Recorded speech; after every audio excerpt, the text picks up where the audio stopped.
Jauna fantastiska pelnīšanas tendence, kas ir radusies principā konkurējot ar influenceriem, un tas ir UGC, jeb User Generated Content, jeb latviešu valodā tulkojot lietotāju radīts saturs. Un šis principā radās dažādu iemeslu dēļ, bet viens no iemesliem ir tāds, ka uzņēmumiem vēloties, lai kāds viņiem izveido saturu viņu sociālo mēdīju profiliem, standartā pamatā bija jāsadarbojas ar influenceriem. Un influenceri, kā mēs zinām, var būt diezgan dārgi, un šādas sadarbības var būt diezgan finansiāli prasīgas. It sevišķi, ja mēs vēlamies savos profilos to saturu diezgan daudz video, tātad jārēķinās, ka strādājot ar influenceri, kurš paņems samaksu ne tikai par to, ka viņš uztaisa video, bet paņems arī samaksu papildus par to nereti, ka tu izvieto šo informāciju savos sociālajos tīklos. Un tā radās UGC, kas ir šie cilvēki, kas rada saturu uzņēmumiem, uzņēmuma vajadzībām, bet viņi lielākoties nav influenceri. Protams, arī influenceris var būt UGC satura veidotājs, bet liela daļa UGC satura veidotāju nebūs influenceri. Ārzemēs šis ir pagaidām tā izteiktāk, bet Latvijā vēl tomēr ir saglabājies tas, ka ļoti daudz šo dara arī influenceri, un, protams, viņi izmaksā dārgāk. Bet UGC satura veidotāji standartā izmaksās lētāk. Un, ja tev ir labas video veidošanas prasmes, labas video apstrādes prasmes, tu noteikti vari kļūt par UGC satura veidotāju. Un atšķirībā no influencera, UGC satura veidotājiem, sekotāju skaits vispār nebūs svarīgs, tas nebūs noteikti primārais. Primārais būs tas, ko tu vari piedāvāt savam klientam. Un Latvijā, jā, kā es teicu, šis ienāk tā kā pamazām. Daudzi arī, ko es redzu, kuri tā kā cenšas pozicionēt sevi kā UGC satura veidotājus, vēl tik labi daudziem neizdodas, tā kā ļoti ir jāstrādā pie tās video kvalitātes, jātīsta video prasmes, bet to, protams, visu var apgūt laika gaitā, un labāk, protams, ir darīt kaut ko un mēģināt kaut ko, nekā nedarīt neko.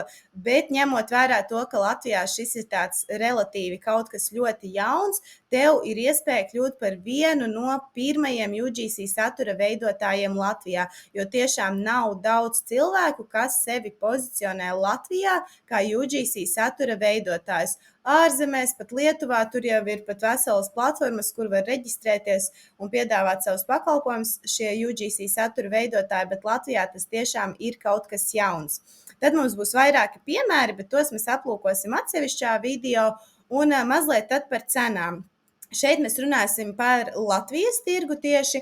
Ārzemēs šīs cenas varētu būt mazliet dārgākas, iespējams kaut kas sākot no 100 eiro vai $100, bet tomēr jāņem vērā, ka Latvijā šis tirgus ir mazliet citādāks, ekonomiskā situācija ir citādāka, un mēs nevaram sevi īsti salīdzināt ar kaut kādu Lielbritāniju vai kaut kādām citām valstīm, kur arī algas un atalgojuma standartā ir augstāki. Līdz ar to arī sadarbību cenas standartā ir augstākas. Tomēr Latvijā UGC satura veidotājiem šīs cenas par vienu video zemākajā diapazonā varētu variēt no 30 līdz 50 eiro plus produkts vai arī tikai produkts. Vidējā diapazonā šīs cenas varētu variēt no 70 līdz 150 eiro plus produkts, ka tu jau esi ar diezgan kaut kādu šo te klientu bāzi, tev jau tiešām ir pieredze, tu jau zini, ko tu dari, tu zini, kā labāk izdarīt, un tev ir portfolio ar vairākām sadarbībām, ko tu vari parādīt saviem klientiem. Un augstais diapazons, tas jau būs daudz prasmīgākiem UGC satura veidotājiem, kam ir arī apjomīgāka pieredze, un šīs cenas varētu sākties no 200 līdz 500 eiro plus produkts. Nereti arī šajā diapazonā ietilps dažādi influenceri, kas, kā es minēju, arī paralēli var darboties kā UGC satura veidotāji. Bet tātad vēlreiz, lai jūs saprastu, kas ir UGC satura veidotājs, tātad UGC satura veidotājs savā pamatā, savā būtībā nav influenceris. Tas ir cilvēks, kurš rada saturu kādam uzņēmumam, kādam zīmolam, lai viņš šo saturu var izvietot savos kanālos, savos sociālajos mēdījos.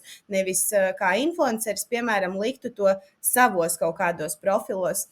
gadījums, ka tu varētu izvietot arī savos profilos šādus te video, būtu, ja tev ir vienošanās ar attiecīgo zīmolu, ka tu drīksti to darīt un tu vēlies izvietot šos video kā savu portfolio savos sociālajos tīklos, lai klienti tevi atrodot, var arī apskatīt tavus darba piemērus.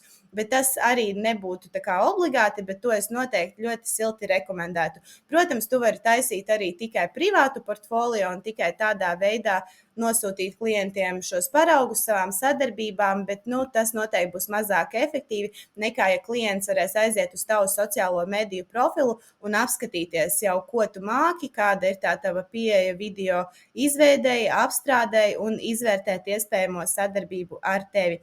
Tā kā UGC ir fantastiska iespēja sevišķi tiem, kuriem interesē aizrauja video saturs. Ideāli, ja tev jau ir kaut kādas prasmes un iemaņas, bet pat ja nav, tu, protams, tās vari apgūt. Mēs katrs esam kaut kur sācis un mums visiem ir iespēja apgūt kaut kādas jaunas prasmes. Tā kā šī ir tendence, kas ļoti strauji arī ienāks Latvijā tuvākajos gados, un kā jau teicu, tev ir iespēja kļūt par vienu no pirmajiem atpazīstamajiem UGC satura veidotājiem Latvijā. Tā kā piemērus, kā es minēju, aplūkosim vēl atsevišķā video, un šajā prezentācijā tad pagaidām viss, un tiekamies citos video. Atā!